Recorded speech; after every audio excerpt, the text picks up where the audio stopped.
Hi. How are you doing? How do you feel? I'm I'm good. I mean, all things considered, I'm good. How are you? I am also doing well, thankfully. A little introduction about you to the audience. So Sneha is a designer and writer, and she loves to cover design, food, and culture. She's written for companies like Pentagram, First Dibs. She's written for School of Visual Arts, which is where she did her master's, for publications like The Vogue, The Juggernaut, and her research has also been recognized by IIT Bombay, by IGA. In fact, I met Sneha when she was presenting her research at IIT Bombay's conference earlier this year, and I'm really grateful that you readily agreed to join us for this show today.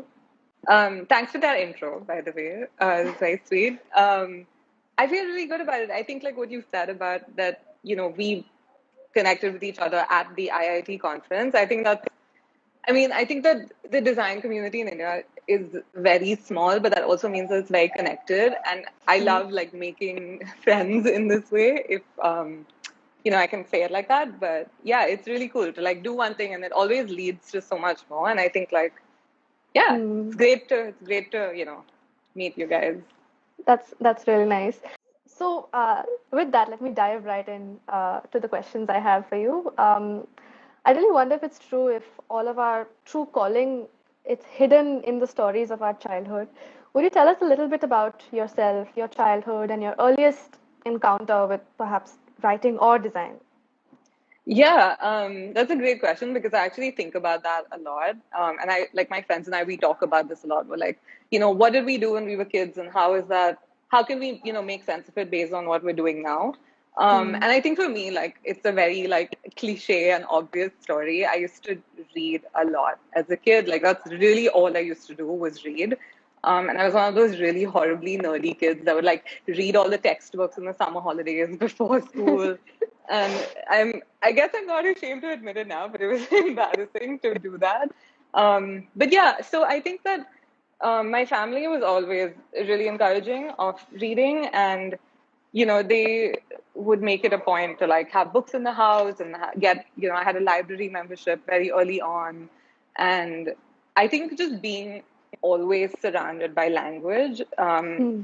it was just like for the first, like, I guess before I became a writer at the age of 24, 25, I think the first 25 years of my life just being surrounded by language constantly was just like, it was great priming, to get into this because it's a very familiar Hmm. world. It was like, I get this. This is what I understand, is words. So Hmm. yeah, I think it And when always, did you get into design? Because you done your bachelor's in MIT Pune. So how did that yeah. take place? Yeah, okay. Um, so that was actually, I always when I tell this story, I always say like I got into design by accident. And I still think that I did. Like, I'm not sure what happened between standard 10 and me joining MIT, in which I made this decision. It's all a blur to me right now.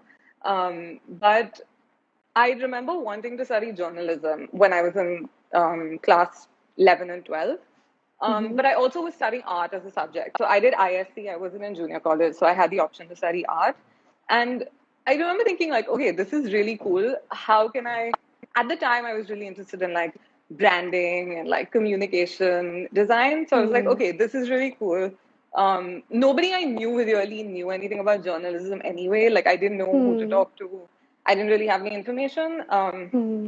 And somehow I ended up, applying to design schools and studying graphic design. So yeah, so I really was in it by accident. I think for the first like foundation year, I was just like, wait, like what's going on? I'm like, am I in the Hmm. right place? I don't really know. Because there were so many people around me who were just so good with their visual skills, like they could just like get into it immediately, and I was like, wait, like I'm Hmm. not good at this. Um, so yeah, so that's how I got into graphic design. But then I stuck it out for 4 years, and then I really grew to love it. And I always say that I'm a bad designer, but I don't think that's true. Like, I'm just being like mean to myself. But I just think that design, like visual design, the is not my best medium of communication. Hmm. I think Hmm. I think it's taken me some time to figure that out. But I can express myself or communicate better or be more effective in words not so much in visuals. Hmm. And I think I discovered that in college, it's at a subconscious level, and that's kind of Hmm. how I pivoted into everything else. And how did you find design writing as a formal field out there? How did you find the course? How did you like sort of discover that? Yeah, that's a great question. So for a long time, I mean, until very recently, I did not know that it was a real thing. Hmm. And okay, so when I was in college, I was studying graphic design. I was sort of like stumbling through it, trying to be good. All of you know what college is like. But we had a communication and media theory class Hmm. while I was in college at MIT, like you mentioned. And it was completely theory. Like there was no, drawing. There was no like Photoshop, Illustrator, nothing. It was just like, we were thinking about abstract concepts. We were thinking about theory. We were talking about psychology, um, all these things and how they Hmm. influence communication. And in that class, I mean, I remember it was a game-changing moment for me because I was like, okay, this is it. Like this is what I want to understand. This is what I Hmm. want to study, but still within the world of design. Like I want to be in design, Hmm. but I don't necessarily want to make it. I would like to study it, understand it, talk about it. Um, Hmm. Hmm. so that was it for me at the time. I didn't know that design writing was a real thing. So kudos to my parents for like supporting that dream. But at the time while I was in college itself, I guess I was just like looking up like, what programs are out there where I can study this. So for some time I thought Hmm. I wanted to do design studies, so I, get into academia, really like be really Hmm. conceptual and theoretical.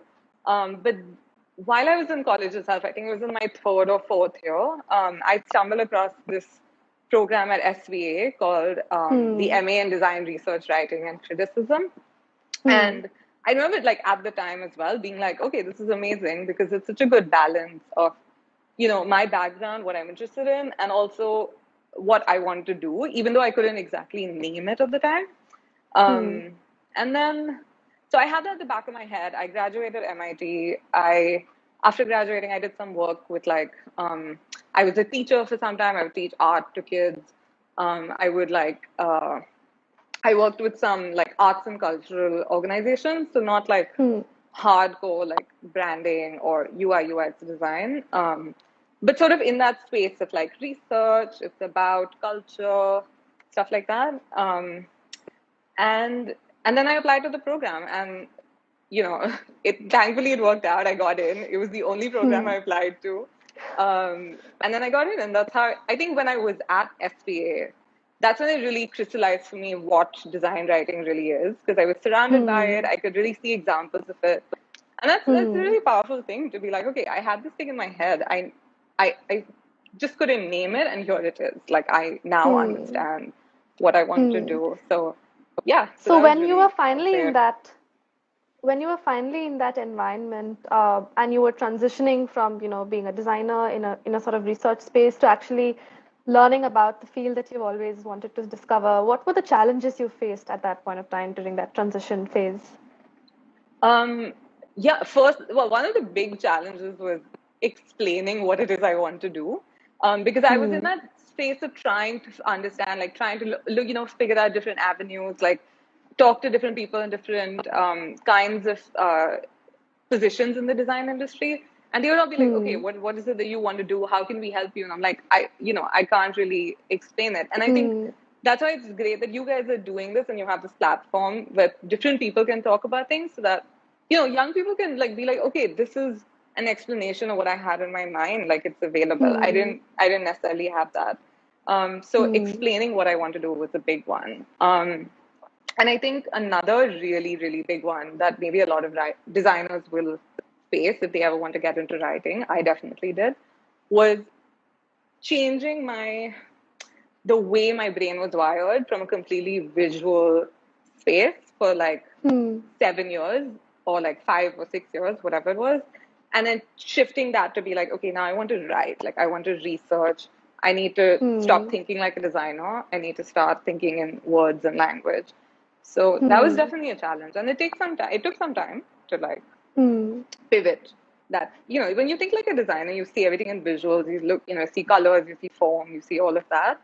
Hmm. So that was definitely like, it was like, okay, That shift. no, it's not I about want to that ask anymore. about that shift a little bit more, maybe. But before that, the meaning of design writing, the definition of design writing, especially the one that you discovered while you sort of joined SVA. So, how would you define design writing and criticism, and what role does it play in the larger design discipline? Yeah, that's a great question. So, like with almost anything else in the world of design, there's no like definite answer. So, don't Hmm. quote me. Like I don't know the definite answer. I can just tell you what it means to me in the way that I practice it today. Mm-hmm. And I think that is using design, which can be anything, be it architecture, graphic design, digital design, fashion, whatever it is, using that as an entry point to sort of discussing the context and consequences that it exists in. And by that, I Hmm. mean, how can we use design, which is so intimately connected to people's lives, like clothes, like everybody wears clothes, you're surrounded by Hmm. graphic design all the time. These things are so intimate to us. How can we use these objects to talk about bigger issues, be they about culture, about sustainability, about Hmm. politics, even, sort of entryways. So any any discipline thrives and really grows from having a critical field of discourse within it. Like Hmm. only if people are able to like comment on it, talk about it, argue about it, disagree about it, about that particular discipline, can it grow, can it get better, can it be always really aware of it, like what it's doing. And Hmm. one field, like maybe not so much in India, but at least in the US, one field which is really an example of that is the field of architecture, which for at Right. least like 100 years has like so many people talk about it, write about it. They're like, the New York Times at one point hired two architecture critics. Literally, their job was just to write about architecture, and that kind of thing is unheard of now. Hmm. So I think it's really important for any discipline to have this healthy discourse.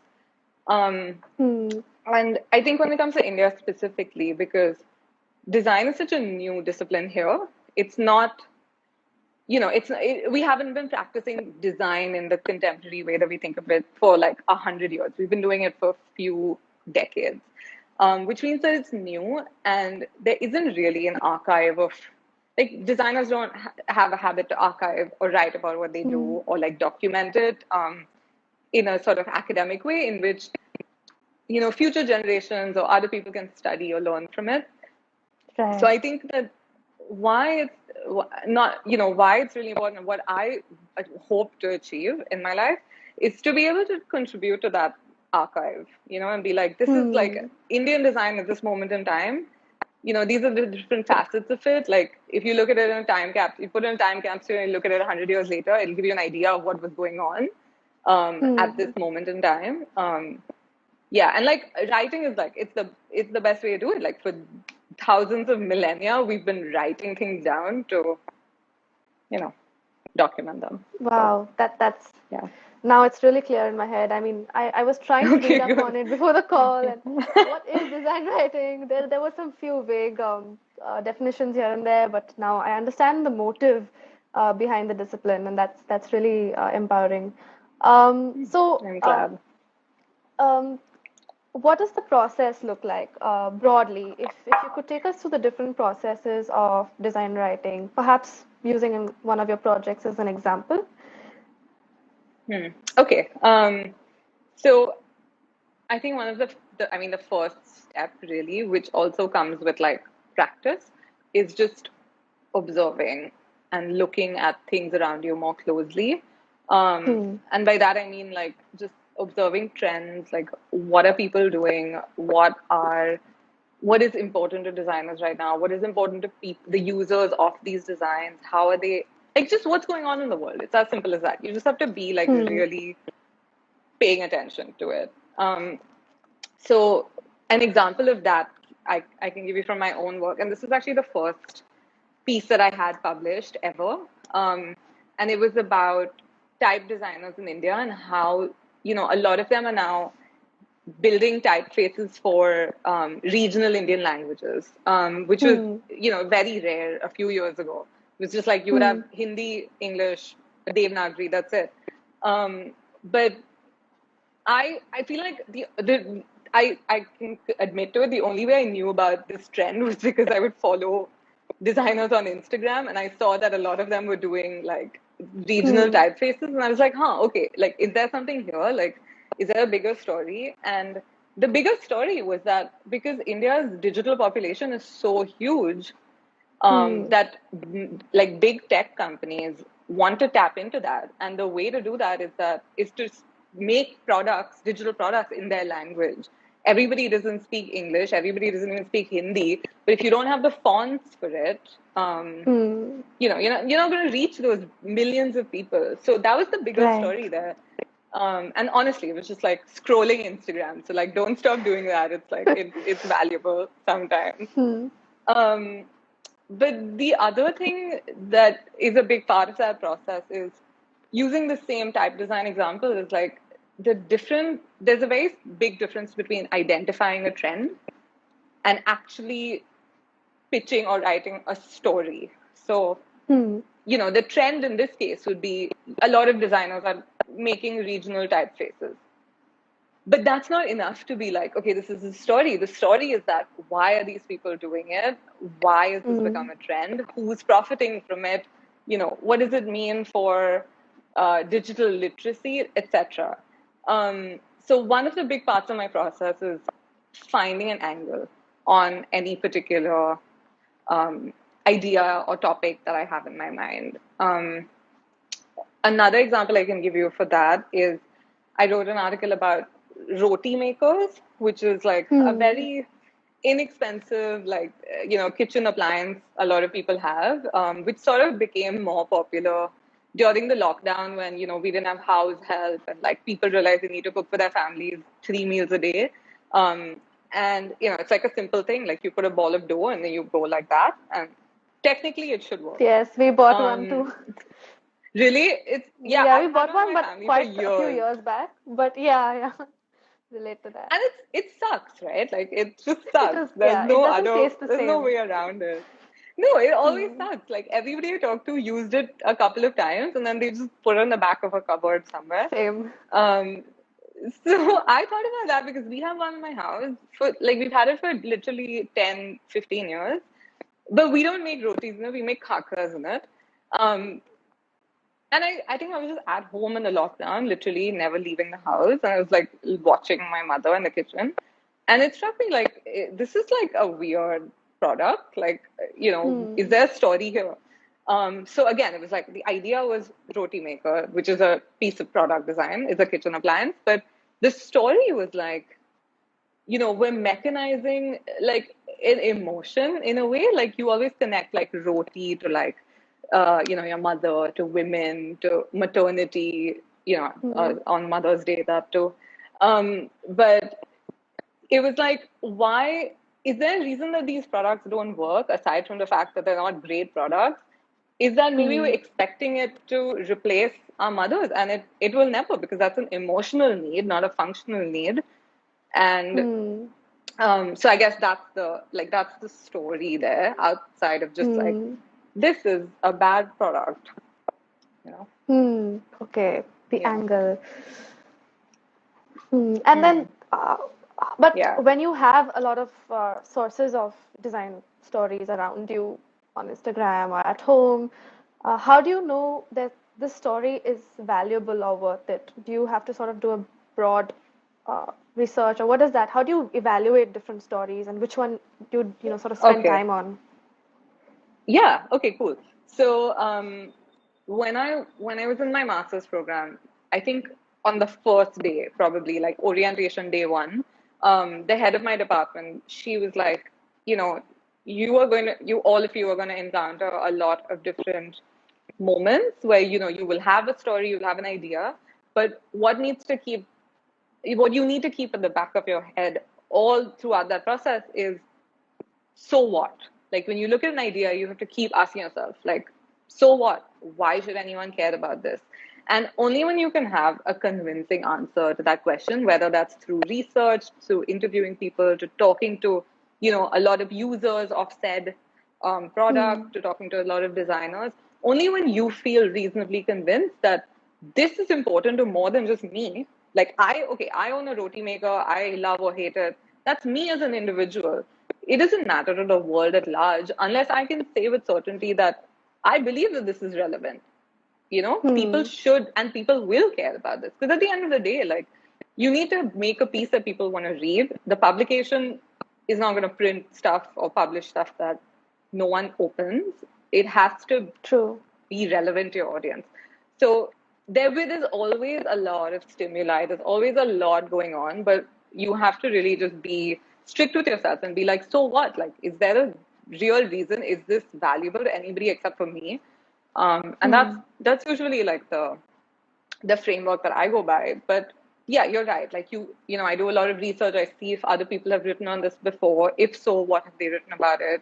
You look at like academic papers. You look at new news articles. I put out like a little like Instagram survey thingy on my stories, and I was like, "Who has a roti maker? Talk to me if you have one." And that was it was really, it was silly, but it was like a really quick way to get feedback. And like, even in design, we do this a lot. We do like little sprints, and we do, quick like surveys and stuff. So in a similar way, like, you just need to find out if this is relevant to anybody else. Right. So when you've delved into this research process, you've sort of gotten convinced about the value of the story, and you're trying to sort of dig deeper. Research can be quite endless. How do you know, at what point you stop, or how do you know that you know enough to write about something? Yeah. Yes, research can be endless. You're right. So the number one best way to keep yourself on track is to have a deadline, whether it's imposed by a client or it's imposed by yourself. There's no better way to force yourself to stop at some point. However, if you do find it difficult to impose that deadline on yourself, like if you have to like keep yourself in check, I think a good rule of thumb is to just keep checking in with yourself at different points and be like, have I collected enough data, enough interviews, enough potential thoughts of my own? Have I collected enough that I can tell a compelling story, or I can make an effective and convincing argument? I think that is a good rule of thumb, because that's what you have to do at the end of the day, right? You either you tell a story or you make an argument. But I'm like, if I was saying, for example, my argument was that roti makers suck, never buy another one, then have I gathered enough research from manufacturers, from users, from like product design experts, to be like, convincingly, do not buy this product? Then I've done enough research. I could continue to do it for 10 years, but that wouldn't be useless, because I would still, like, this is the minimum bar of like convincingness. To cross, yeah. Yeah, and then once you hit that minimum, it usually doesn't get much better than that. You usually like lose track of what you were trying to say.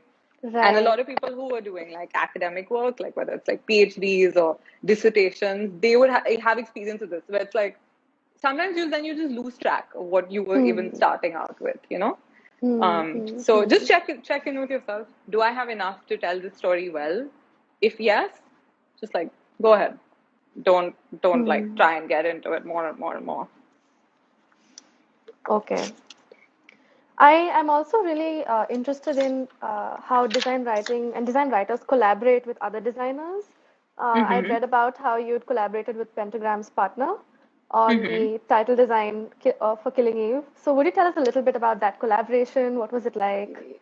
Yeah. Okay. So just to clarify, so I didn't collaborate with him on the Killing Eve project. I wrote about the project after it was done. So, yeah. But anyway, despite that, to answer your question, I think there's always a lot of, work that happens between writers and designers, whether it's copywriters, whether it's content writers. who are working with designers to give them copy and to provide the text for, especially in visual design. Hmm. I mean, like communication design, graphic design, whatever. So there is always a lot of collaboration that happens. And I think for me, like I can't speak to anybody else's experience, but I think for me personally, um, having this background as a designer, it's so like I'm so grateful for it. It's so valuable to me because anytime I work with I write about design or I work with design sort of led organizations who want to talk about what they do. Like at Pentagram, they Hmm. wanted to talk about their projects in a really, compelling and effective way. And it always helps that I can visualize their process as a designer as well, because I did it, Hmm. for however short amount of time. So if, for example, Matt Wiley at Pentagram, like if he, when he was talking to me about designing that typeface for the show Killing Eve. And, he's like, okay, we wanted this, like, it to look menacing. And there was like a drop of blood, which is an animation. And it's like, okay, I get it. Like, I get what you mean when you say you want to make a typeface look menacing. Even though I can't make it Hmm. myself, I understand what you're trying to say. Hmm. So it bridges that gap when I'm writing about it because I understand it to a Hmm. large Hmm. extent. So yeah, Hmm. so that really helps. And that's like a big reason why like designers in general should be working on their writing like all the time, even Hmm. when they're younger. And we can talk about that as a separate conversation later, but um, yeah. Okay. Okay. So, I'm imagining now you've written a piece. I think this is with respect to the conversation we had yesterday, where you said, the first draft, we're always very proud of it. The first Yeah. iteration, the first, and then you have to go through the editing process. So, would you tell us a little bit about how it feels like, being edited or being sent back to sort of go back Hmm. and start over? What is that process like? Yeah. How does it feel? Yeah, I mean, it's true, right? Like everyone who does like the first draft or first iteration of anything think it's amazing, and we're like, yes, like we've nailed it. And then reality check, it's not always great. So that happens to obviously in writing a lot because there is a very um, like one of the steps of it is you write and then you get edited. Hmm. So it's something that you have to face at every project that I do. I have an editor and I have somebody giving me feedback on my piece. And um, it helps, like even in design, like I know we always have juries of students and clients give Hmm. feedback when we're working, and it's tough to get into that, to be like, I'm not going to take this personally. But Hmm. you have to, like, for to be good designers, to be good writers, you have to not take that feedback or that editing personally, because the editor's job is to extract the best story out of you from what you've Hmm. provided them, and to push you to do better on the points that maybe you haven't done so well on, or the aspects of the story that could be better or could be more Hmm. elaborated on. So yeah, so just like you can't take it personally, and you have to grow that thick skin. And I think the best way to do that is to just be constantly edited. So when I was in Hmm. my master's program, we had to, every piece that we wrote, we would like edit everybody's aloud, like in class. So we would print one copy for Hmm. every single person on the table, and we would out loud in public like criticize every person's piece. And Hmm. the first time you're like uncomfortable, like you think it's already good, like you don't want to hear these things, but by the end of it, like I seek it out now. Like I anytime I've done anything, I send it, even if it's before I send it to the editor, I send it to my friends, and I'm like, tell me if this sucks. Literally, tell me what is good about it, because maybe I can't see it anymore. I'm too close to it. So Hmm. um, the best way to get used to editing is to just have a lot of it done to you and seek it Hmm. out. Like ask people for their opinions, because they're going to read it at the end of the day, right? Hmm. This sounds like a really powerful tool, and I just started thinking, hey, there isn't a design equivalent for an editor, right? Like Yeah, I guess it's it, like it a should be. creative director. Perhaps, Um, yeah, perhaps. yeah, maybe. Yeah. But not all organizations have a creative director. But it might be actually Yeah, a very vital role if yeah, editing can be so, monumental in sort of quality check and also sort of improve your skills. Yeah, Mm. I just like I'll give you an example of I think that's good, and I think it's good to have it at periodic stages, just not at the end. Um, Hmm. like an example is like a piece I was working on right now. I sent in a pitch, which was one particular idea, but while I was working on it, I kind of strayed away from that original idea, and Hmm. the piece focused on something else. It didn't stick to what I had said I was going to do earlier, but I thought Hmm. it was great. I was like, wow, job well done. But then my editor read it and she's like, you haven't really done what you said you were going to do, so Hmm. you know think about it again, like focus on this thing that we found interesting to begin with. You not talked about that at all. And I'm like, yeah, that was Hmm. such a blind spot for me because I was like, wow, I've done it. Hmm. But she read it and she's like, this isn't what you said you were gonna do. So that was good. It was good for Hmm. me to hear. Like, it's annoying for me to go back and redo it, but I know that it'll eventually lead to something better. Um, Hmm. Right. yeah.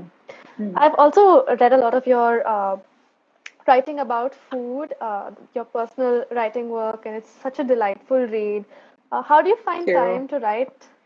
How do you find time to write about things you love? How often do you write for yourself? And yeah, Ooh. about food and things like that. Oh no. I I don't write for myself at all ever because I spend so much time writing like for work that I Hmm. but what's good about it is that my work is writing about things I love, so Ooh. it's not Hmm. all that bad. In the end of the day. Hmm. Yeah. um I think I think for me, like, right, and I stumbled into this. Like, I don't want people watching to think that, any of us have like clear ideas of what we're going to do and then we set out to achieve it. A lot of this is just like Hmm. dumb luck and accident. Um, but I think that for me, like, writing was a way to keep learning about the things that I am interested in. So an example of Hmm. that is I know that but for anyone watching, I can tell you about I have this initiated project with a friend of mine, Malika Chandra, who's a brilliant photographer and just creative person. And our project is about club food in Bombay's colonial era clubs.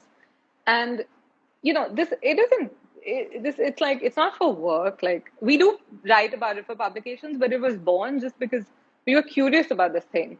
And for Hmm. me, writing about it was a way to just keep learning about it for myself, because I'm like, Hmm. okay, I love this thing.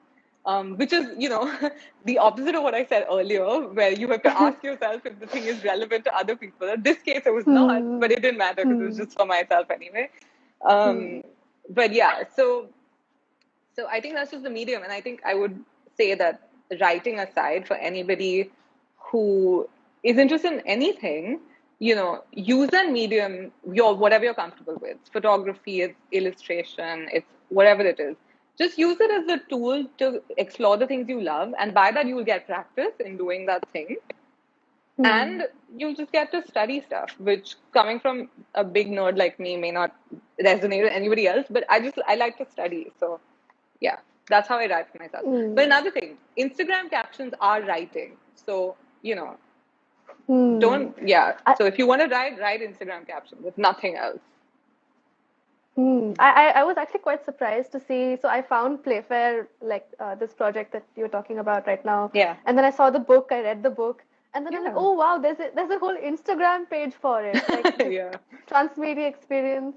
Wow, it was I could really tell it was a very passion-driven project. Yeah. It's Uh, just because we were into it. And then it also helps that we both have like design backgrounds. So we could make all the hmm, creatives for the book. We designed the book ourselves. Everything, because we have that skill also. But yeah, right. so it's like a sort of fun creative project for us. Is it still ongoing or like it's sort of wrapped up and No, no, it's definitely ongoing. It's just like because of the pandemic, all the clubs have been shut, so our research has kind of right? hit a stop. But Hmm. Hmm. yeah, we have something that's going to be published soon, so we're excited to share that in a few, like maybe next month. But yeah, Hmm. yeah. So I was just thinking, hey, you guys came up with this idea, pursued it. Similarly, when you have an idea and you sort of want to try and publish it, get people to sort of cover it, You may or may not get rejected. You might. How do you deal with that? How do you get something published? What is that process like? Yeah, it's definitely tough. I mean, it's just a lot of trial. You just have to keep trying. Um, a big part of what I do is pitching ideas to Hmm. editors and publications. And a lot of the times it doesn't work. Like people will either write you back, say, sorry, this is not suited for us right now, or maybe they won't even write you back. So Hmm. it's kind of a difficult process. We just have to keep putting yourself out there. Um, Hmm. but yeah, I mean, you can't take rejection personally in this case because something like a story, like I said, like for a publication, it has to suit their audience, it has to suit their tone of voice. It should be something they Hmm. haven't covered before. It should be, the editor should believe that you can deliver a good job for them. And we don't know Hmm. these people, right? I'm just emailing someone randomly. They don't know me. So that's definitely tough. And it's a learning curve. Like you get used to the rejection. It stings the first few times, but you have to just get on to the next one. What are your like? What is your advice for someone who's just starting out, uh, pitching their publication or writing for ideas? Just keep doing it. Like, don't get disheartened, I think, is Hmm. um, and I think also what was really helpful for me when I was starting out was that I had a friend who was also in my program who the two of us, and we still are doing the same thing. We started out on this freelance writing journey together. So Hmm. we would sort of bounce ideas off each other. We would show each other our pictures and be like, do you think this is good? And neither Hmm. of us knew better than the other. Like we were both just starting out. But I think tapping into community, like like looking for help, like asking people who are more experienced for help is Hmm. really Hmm. important. And I think that's the friendly fundraiser thing that I'm doing is like a part of that to sort of pay it forward. Like I figured this out like sort of on my own for the past 2 or 3 years. But if someone's trying to start out, like talk to somebody who's done it already, and then we can Hmm. share tips. And there are a lot of people, a lot of other journalists who are doing this online. Like there's a writer called Joanna Lobo. She has a newsletter which is just like sharing tips about pitching. Hmm. She does like seminars, and so there are people who are doing this stuff. It's just like you have to find help, I think. Hmm. Hmm. And for anybody who's listening, who's contemplating this switch, who's trying to figure out if design writing is for them, how do we know if design writing is for you? And then once you know that, what are the steps you should take to sort of transition? Um, how do you know if it's for you? Is if you can see yourself doing it all the time. Not to say that you need to quit your job and just become a freelance writer, but Hmm. are you interested in like sort of venturing into this world and like working at it? Because it's not the easiest thing, like we were just discussing. Like you have to like Hmm. get into it, work at it a bit. So I think anybody that's thinking about getting into it, I would say like start writing, even if it's just for yourself. Like don't quit your day job yet, but like start writing for yourself. Like I had a blog when I was in college, and it was really like, now when I look at it, I'm like, it was really stupid and pretentious, but it was good because I was in the habit of writing. And like I said, like Hmm. Instagram captions are writing, emails are writing. Approach all of these as practice, and Hmm. see if it's something that you want to spend a lot of your time doing. um, and your second question was how can they get into it, right? If Right. they're interested. Um, so I mean, I'm not the expert on this, but I can speak from my own experience, which is that when I graduated from design school, I knew how to be a designer. I did not Hmm. have the skills or tools to be a writer. So it was really important for me to do the master's program that I did because Hmm. it was like, these are like the fundamentals of being the writer. I could learn those things and I didn't know them before. So that was Hmm. really important to me. So anybody that's thinking about it should consider the skills that they have. Like, do they need to, you know, enroll in something? Like, even if it's like a Coursera program on like writing, like, do you need to learn from someone? That's something that Hmm. everyone should ask themselves. And yeah, most importantly, just like read a lot and write a lot. And it's like such a cliche, I know, but you only get better by practicing. Like the more you do it, the better you will be at it, and the more valuable any degree program or like any, online course or whatever it is will be to you, because you are already warmed up in that practice. Hmm. So Hmm. yeah, that's what I would say. I was like, just, and I think I said this to someone, is like, just read anything. Like read the back of a shampoo bottle if you have to, but just like be Ooh. in the practice of like constantly reading, because anything that you read is is material for you like later in life. Like when you're thinking about, when you're actually, if you actually do end up becoming a writer, like these are like nuggets of knowledge and information that stick with you. So it's like, Hmm. read the newspaper, read a novel, read a comic book, read a shampoo bottle. It doesn't matter, but just be versed in language, because especially designers, I can just, I'm not criticizing just because I was once, I can say, but like we have a tendency to sort of ignore the written word. Like we get into our little Hmm. visual bubbles and forget that, We lorem ipsum everything. exactly, exactly. It's like, who cares what's in it? Like, here's the grid. And you should care what's in it. Like, make that a part of your practice as well. That's what I would Hmm. say. Hmm. Sneha, where can we follow your work? Where can we read what you've written? What is the Yeah, best cool. place to sort of follow you?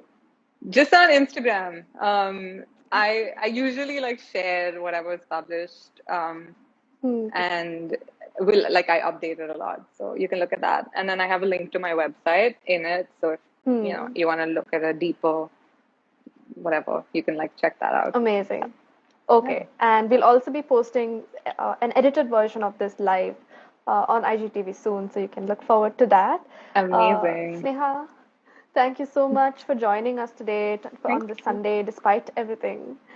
I'm honored to have been your host, and I hope this conversation has been as fun for you as it was for me. Yeah, Do you definitely. have any Thank you for last all your thoughts? great, yeah, thank you for all your great questions. And like, honestly, like, I think it's really great the work that Art with Intent is doing. So, I'm really honored that you guys asked me to be on.